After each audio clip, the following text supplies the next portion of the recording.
Namaste, dear readers. On this auspicious day of Bada Mangal, we will chant a stotra of Hanuman called Narada Krita Anjaneya Stotra.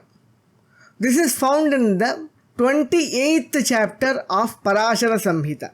The context is sage Narada goes to Pampa Tira, the bank of river Pampa, to visit Hanuman, and he requests him to destroy the demon Trishula Roma who tortured the sages and gods living near Pampa.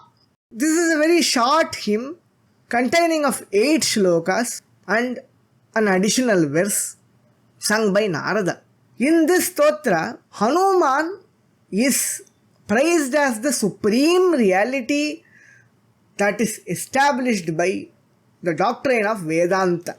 Let us chant this stotra now.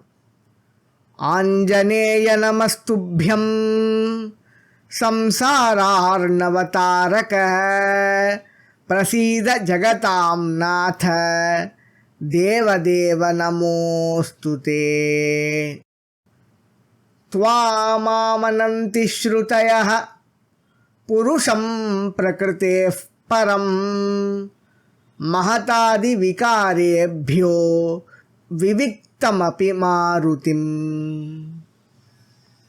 अकर्तारमभोक्तारम् असङ्गं परमेश्वरं सत्यसन्धं महासत्वं भक्ताधीनं दयानिधिम्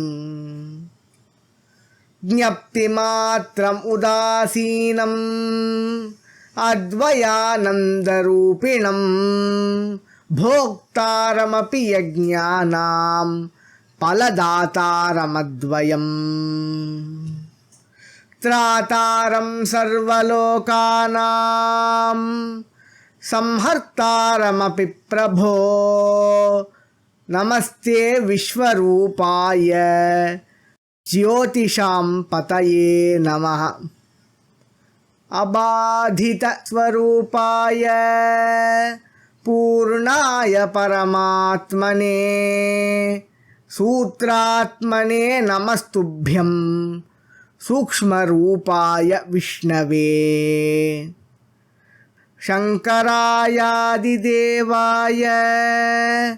योगिनां पतये नमः ज्योतिरूपाय रूपाय विरूपाय सुरूपिणे भुवोर्भारावताराय दिव्यमङ्गलरूपिणे सुवर्चला समेताय पार्वतीनन्दनाय च नमो वेदान्तवेद्याय शरण्याय नमो नमः।